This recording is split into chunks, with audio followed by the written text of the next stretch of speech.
Hello and welcome to Platypus, Scotsman. Hope you're having a wonderful day. For those who are joining us for the first time, welcome. And for those who are returning, glad you can make it back. This is a tutorial that was requested by my nephew Eric. He wants to make some trees for a Star Wars game to simulate indoor. So he asked me to do that, and that's what this is for. But I lost some footage. I remember viewing it, but it's gone. And whatever, it's neither here nor there. Anyway, the first part of the process is paper mache. It's 50%. It's a half and half of water and flour. Mix it together, and then you take strips of newspaper and you dip the newspaper in that, and then you put it around something. Well, I took a paper towel roll and I wrapped it around that and let it dry. With the paper towel roll, the one thing you can do as well is you can slice down the side of the paper towel roll, and then you can overlap it to make your trees thinner if you want. But I include this part mainly so he could involve his boys in the process, and they could have fun together in building this. Because the next part's a little bit more. I mean, you can still do it, depending on the age of his boys or whoever's going to help you, but the first part is just a good fun way to do it. But anyway, I coated the whole thing. I capped the top, and I just put paper mache around the entire thing, and then fanned the bottom out so it was a little bit sturdy. But like I said, you can overlap the two and then tape it up and then paper mache it to make your trees vary in size, in thickness and stuff. But anyway, so that was a error on my part, and I searched in my computer, and I couldn't find it. Oh, wait, speaking of which, paper towel roll. Just cut down the side. I also didn't use the whole thing, so this right here. Anyway, yeah, I don't know what happened to the footage. So I apologize for that, but let's go and see the rest of it. Yeah.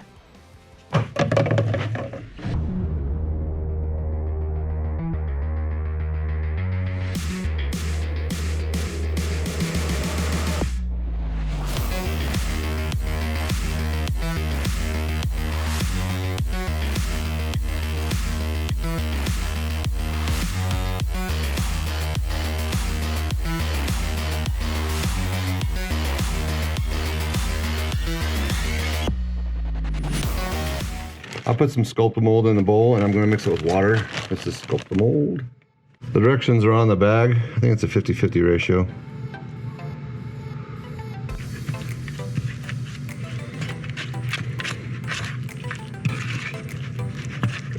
Or you can do precise measurements like I'm doing.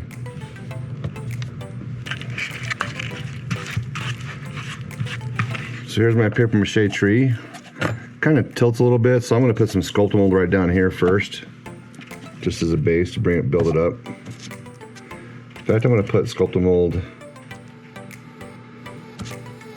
in the whole bottom area.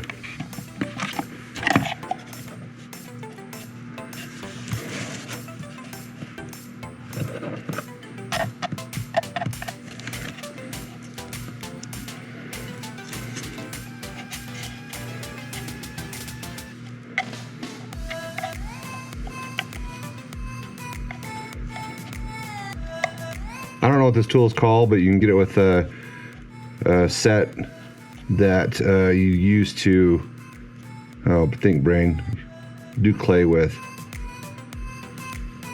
Sculpt clay.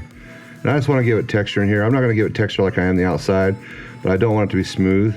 I kind of want to, well, I want it to be smoother than the outside. Let's just put it that way.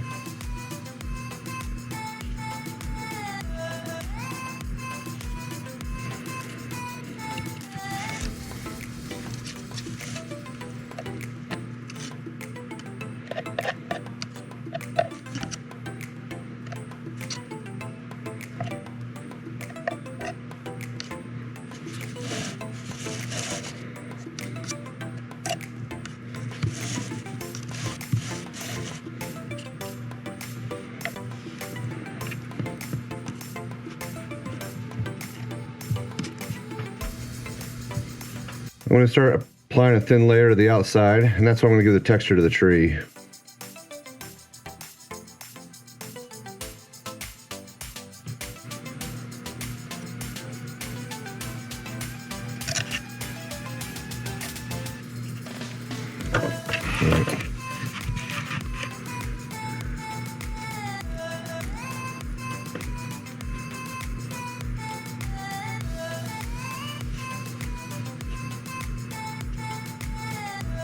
Now that the outside's all done, I'm just going to put texture on it and just kind of feather it. Not one long stroke, but just a bunch of little ones.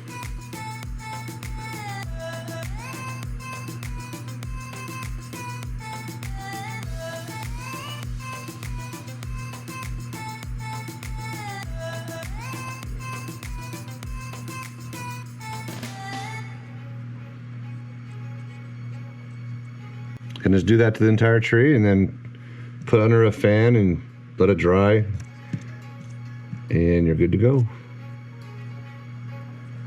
Make sure to always wipe this off occasionally too, just to make sure it doesn't gum up, especially when you're done. Just don't pull too hard or you pull these little wires out. Now that it's dry, I'm going to paint some brown iron oxide, and you can do various colors of this as far as brown's concerned. I just happen to be picking this one.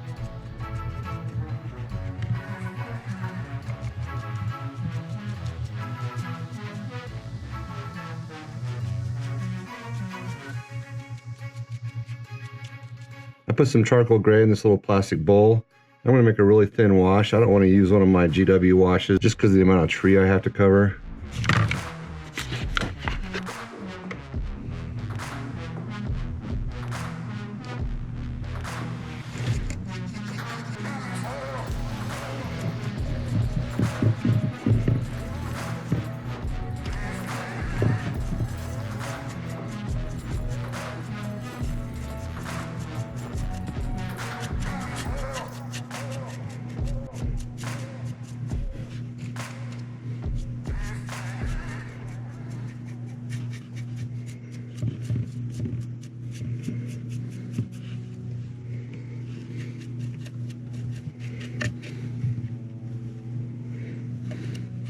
Now I'm at the point of dry brushing, and I'm going to start with the main color, which I did before, which was brown iron oxide.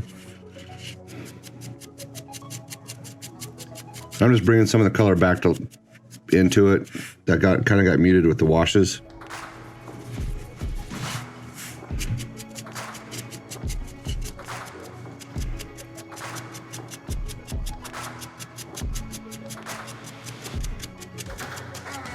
This is one of those dry brushing that I'm not really overly critical on, and I'm trying to get just most of the paint off. If I don't get it off a lot, that's fine. It'll be some lighter spots, and I don't care about that type of variation on a train piece, so it doesn't have to be really critical,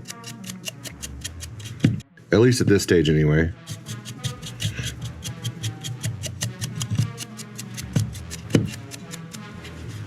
All right, this is raw sienna that I'm going to do now. In this case, if you don't take a lot off your brush, just make sure you try to use more of the side of your brush. That way you won't get very much on there anyway, if you don't happen to remove very much.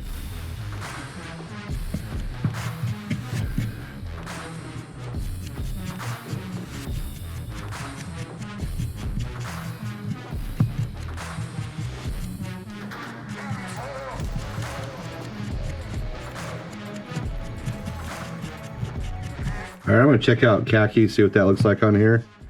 I don't want to go directly to sandstone, but I just want to see what khaki does. I'm going to start down the bottom where it's not that big of a deal.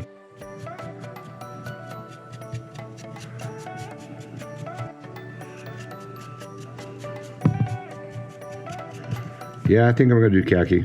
I like the way it's looking.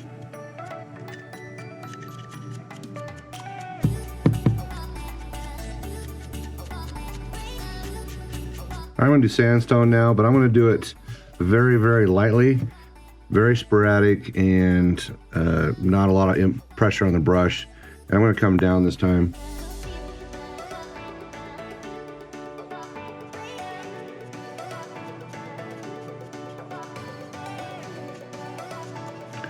Just going to kind of hit areas where I think are raised a little bit more, just to kind of emphasize like this is a little higher than this.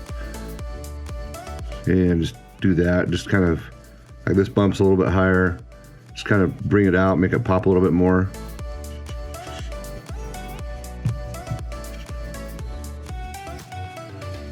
If you see the area that you like that is catching the light a little bit more and you want to just hit it a few more times, and that's, you don't need to really put a lot of pressure, but just hit it a couple more times.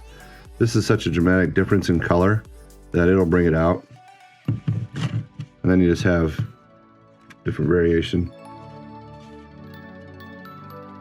Even though this is kind of imitating that it's going to continue up, I'm still going to highlight this part right here a little bit more than the rest. Now I'm going to use Beltan Green. It's a shade by GW, and I'm just going to go along the bottom to give it more of a organic feel, that this is near the bottom of the forest and it has different types of vegetation growing into it, and kind of marry up when I start putting foliage on here as well. I don't want to saturate it, except maybe in a place like this where it's a little bit lower and settled. And I put this little divot in here on purpose for that very reason.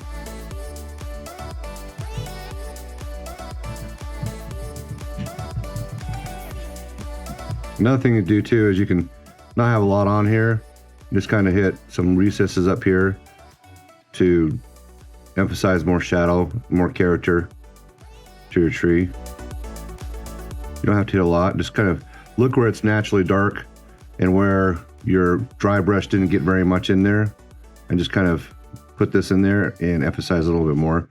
That way you have green throughout your tree, and your tree looks like it's, you know, in a very humid climate to where things will grow on it, other than just being so stark brown. I might even see Druchu Violet too, but I want to do green first to see how that looks. And paint it on more so than do a wash or saturate it, and just so you can have more control and it doesn't go all over the place.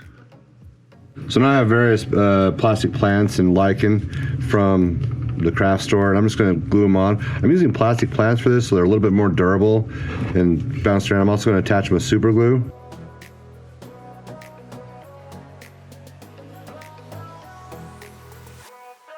I'm also going to use my blend of static grass and just throw a little bit down as I glue things on.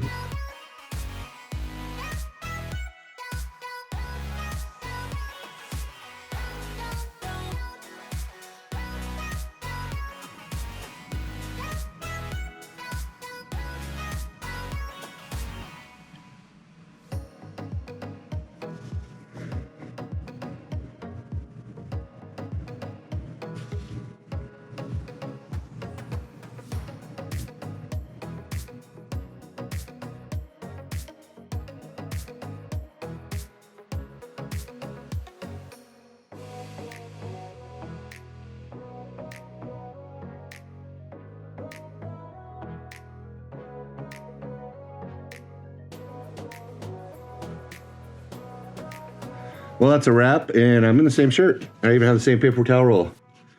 Anyway, yeah, just minutes apart. But anyway, if you have any questions on this one, feel free to leave them in the comments below. And hope you got something out of it. It's a pretty straightforward tutorial, but it's a way to quickly mass produce some trees. And you can also use that technique on trees in general. It doesn't matter. You don't have to have a special paper towel roll to do it. You can do it on sticks and things like that. I've done it before, and that little fan tool is just something you get with clay, for sculpting. I found it at a craft store. I had to buy a whole package to get that one little item, but anyway, that's what it is. And if you want to see more pictures of this tree or anything that we do, check out our Instagram at Platypus Scotsman. There'll be a little thing right down here somewhere that tells you Instagram. And we also have Facebook page at Platypus Scotsman, and Platypus Scotsman Lounge is our group. And can't think much. Oh, one of the most important things that I want to say is thanks to all the patrons who have generously given of their hard-earned coin to support this channel and to help us grow and to advance what we want to do here. I very much appreciate it, and it's I mean it. And I hope you get something out of this channel, and that it can help your hobby out, and that you can use the different things that we show here to maybe, if it's just taking something, gleaning one little thing off to help you. That'd be cool, and that'd be worth it. So yeah, have fun in your hobby is the most important thing, and do what you want in your hobby that makes you happy and makes you want to continue doing your hobby. Anyway, before I talk too much, I just want to say that my mother believed everyone can do art, and she truly believed it, and I do too. And you have a wonderful evening. Ciao.